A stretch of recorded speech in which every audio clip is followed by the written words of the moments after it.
God wanted to destroy Sodom and Gomorrah, right?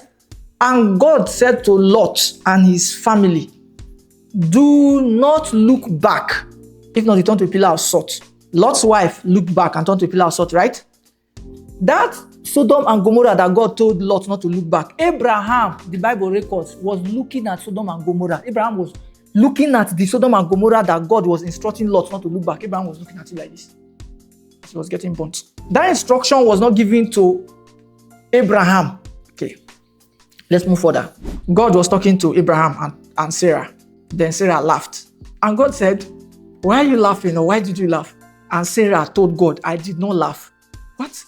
What audacity. Then God said, but you just laughed. Sarah said, I didn't laugh. And God said, okay, for that reason, this child, when they give birth to him, the child's name will be Laughter.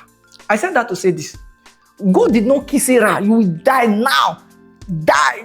In my presence, you lie.